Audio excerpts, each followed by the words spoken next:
부동산 투자에 있어 이제 많은 돈과 많은 이제 규제가 있다고 생각할 수 있는데요. 지금부터 아주 부동산 투자에 대해서 간단하게 아주 소액으로 투자하는 방법을 지금부터 알아보실 텐데요. 이런 기본적인 부동산 투자의 전략에 대해서 알아보는 시간 마련해 보겠습니다. 네, 오늘 내용 정말 기대가 됩니다. 일단 기본적인 투자 전략에 대해서 좀 알려주신다라고 하셨거든요. 그런데 요즘 현 정권에서 다양한 규제책이 나오고 있어서 좀 많은 분들이 헷갈려하시고 어려워하는 부분이 분명히 있습니다. 이런 부분에 대해서 오늘 설명을 해주신다고 들었는데요. 어떤 내용인가요? 네, 부동산 이제 투자 전략에 대해서 여러 가지 이제 방법은 많이 있겠지만 이런 기본적인 투자 방법을 이제 가지고 투자에 임하시면 이제 성공적인 투자를 할 수가 있는데요. 이제 부동산 투자에서 이제 요즘 여러 가지 부동산 대책이나 뭐 세제 개편이나 중과세나 이런 다주택자에 대한 중과세 이런 많은 이제 규제가 나오고 있는데요. 이런 규제에서도 이런 이제 서울이나 뭐 수도권이나 각 지방마다 로또 주택이 이제 방불케 하는 분양 시장이 있는데요. 이런 와중에서도 또 부동산 규제에 막혀서 부동산 시장이 지금 이제 얼어붙었는데 그만큼 이런 시장에서도 이제 잘 살펴보시면 이제 투자할 수 있는 소액으로 투자할 수 있는 지역이 있게 마련인데요. 지금부터 저와 함께 이런 소액이 있는 지역을 찾아보고 또한 기본적인 부동산 투자의 전략에 대해서 또 알아보는 시간을 마련해 보겠습니다. 네, 이 규제 속에서도 이 부동산을 잘 고르는 좀 눈을 키워야 되는 게 좀 중요한 것 같거든요. 이런 부분들을 오늘 설명을 해주신다고 하니까 귀 쫑긋하고 잘 들으면 좋을 것 같습니다. 자, 그렇다면은 이 부동산 시장의 흐름을 어떻게 읽고 또 투자를 잡으면 좋을지 그 큰 줄기에 대해서 좀 설명을 해주신다고 들었는데 한번 들어볼게요. 네, 이제 부동산 투자에 있어서 여러 가지 이제 방법이 있는데요. 이런 기본적인 방법이 또한 여러 가지 이제 간단한 집값과 이제 상관관계가 있는 방법을 모색해 보이는데요. 바로 이제 인구 이동이라고 할 수 있는데요. 인구가 유출되고 유입되는 지역을 잘 살펴보시면 집값이 하락할 수도 있고 상승될 수 있는 지역을 잘 살펴볼 수가 있는데요. 바로 인구가 이동이 되면 집값이 하락할 기조가 생길 거고 또 인구가 유입되면 집값이 상승 요인이 되는 지역이 될 수 있는데요. 이런 기본적인 인구가 이동과 유출을 잘 살펴보시면 부동산 투자에 전략을 세울 수가 있는데요. 이런 인구가 어디로 이동이 되고 어디로 유입이 되고 그런 지역을 잘 살펴보시면 성공적인 투자를 할 수 있는데요. 이 인구 유입에 대해서 잘 살펴보실 수가 있고 또한 인구 이동이 되면서 또한 연령별대로 이동을 잘 살펴보시면 여기서도 또한 투자 전략을 세울 수가 있는데요.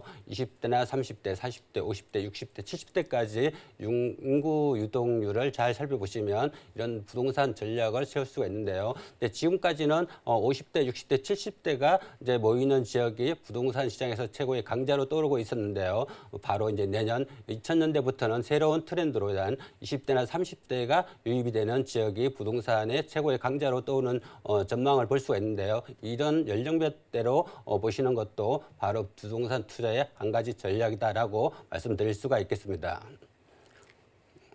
네, 자, 인구가 어디로 유입이 되고 어떻게 이동을 하는지 그리고 연령별로 좀 분석을 해봐라라는 말씀을 해주셨거든요. 그렇다면 두 번째 요인도 한번 살펴보도록 할까요? 네, 두 번째로 말씀드리면 이제 두 번째 부동산 전략에 대해서 또한 이제 인구 이동과 또한 바로 이제 금리가 문제인데요. 금리 변동에 있어서 바로 집값이 오르락 내리락 하는 경우가 많이 보실 텐데요. 이런 기본적인 이제 금리가 꾸준한 상승을 보이고 있으면 바로 내 집 마련하는 투자자나 또 부동산 투자에 있어 이제 대출을 받는 사람들이 바로 부담을 느낄 수가 있는 게 바로 금리 상승세를 볼 수가 있는데 금리가 꾸준히 이제 상승세를 보이면 바로 이제 이런 대출을 이용해서 투자하신 분들이 바로 이제 부담을 느낄 수가 있는데요. 이런 금리가 상승세를 타고 있으면 부동산이 바로 하락세를 보이는 시기가 바로 이제 보일 수가 있고요. 또한 금리가 하락세를 보이는 시기에는 또 부동산이 이제 상승세를 보이고 있는데요. 바로 금리가 하락이 되면 그 유동 자금이 바로 부동산으로 갈 수가 있는데요. 최근에 이제 많은 최근에 신도시나 지하철 공사나 KTX나 GTX나 이런 보상금이 많이 유입이 되고 유동 자금이 많이 시중에 흐르는데 이 자금이 바로 이제 이런 저금리 시대에 갈 수 있는 지역이 바로 부동산이라고 할 수 있는데요. 이런 금리 변동을 잘 살펴보시면 바로 부동산에 성공적인 투자를 할 수 있는 요인이 된다라고 말씀드릴 수가 있겠습니다. 네, 두 번째는 금리 변동을 꼽아주셨습니다. 자, 세 번째도 준비가 되어 있다고 들었거든요. 세 번째 요인 한번 알아보죠. 네, 세 번째 부동산 투자의 전략이라고 할 수 있는 것은 바로 등락의 주기라고 할 수 있는데요.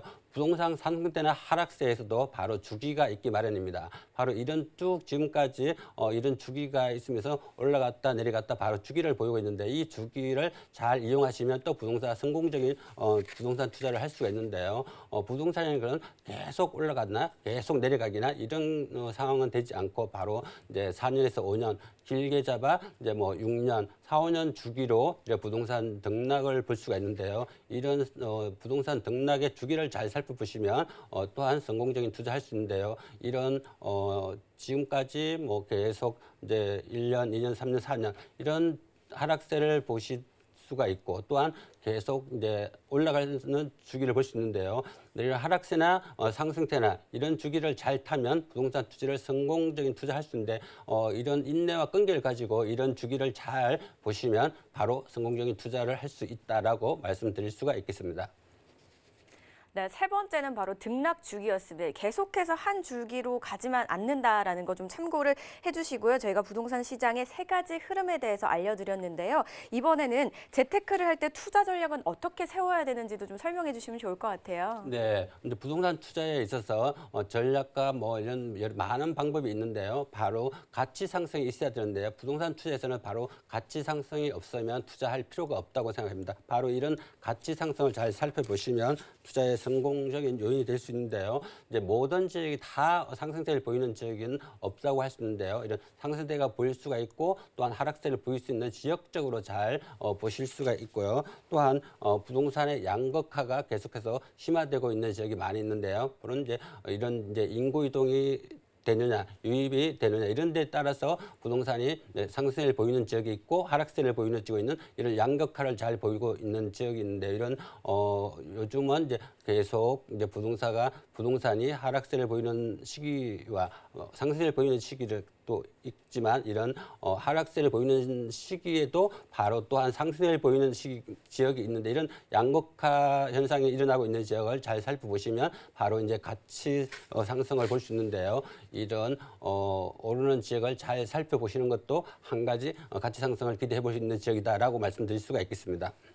네, 첫 번째로 일단 부동산 양극화 현상이 되고 있는 곳도 좀 분석을 해보시는 게 좋을 것 같다, 이런 말씀이신 것 같아요. 네, 그렇죠? 네. 계속해서 이어서 한번 이야기 나눠볼게요. 네. 또한 이제 부동산 가치 상승에 있어서 또한 여러 가지 요인이 있겠지만 바로 여러 가지 개발 호재나 지하철이나 교통 요건, 환경 문제에도 많이 영향을 미칠 수 있는데요. 이제 최근에 이제 지하철 개통과 교통 개통 이런 지역별로 보시면 또한 상승세를 보이는 지역이 있고 또한 최근에 이제 사회적인 문제가 되는 게 이런 환경 문제를 많이 생각하는 분들이 많이 계시는데요. 이런 건강과 주택을 연관관계시켜서 잘 살펴보시면 성공적인 투자를 할 수가 있는데요. 이제 최근에 한강변에 있는 부동산 가격이 계속해서 상승을 보이는 지역이 이렇게 있는데요. 이런 한강이라는 환경적인 요인이 있기 때문에 이제 큰 상승을 타고 있는 지역인데요. 바로 이제 물이라고 할 수 있는데요. 이제 강이나 호수나 바다 이런 지역에 있는 주택 가격이 상승을 보이는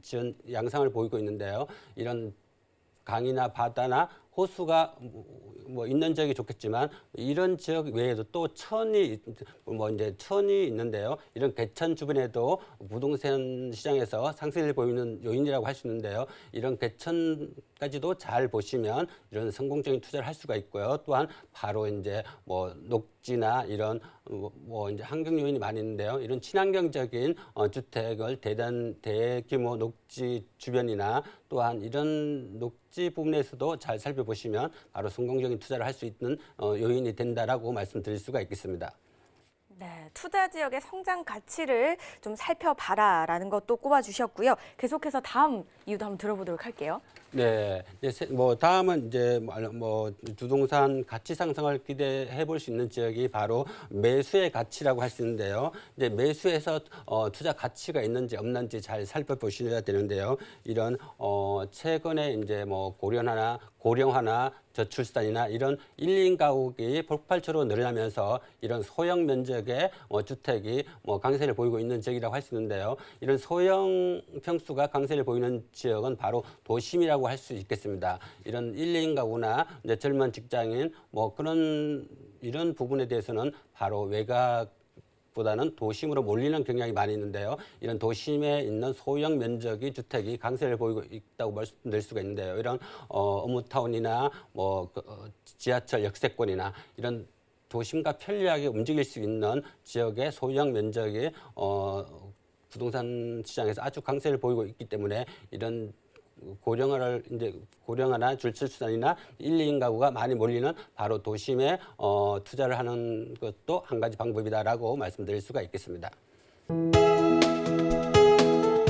방송에서 제공하는 부동산 정보는 투자 판단에 대한 조언입니다.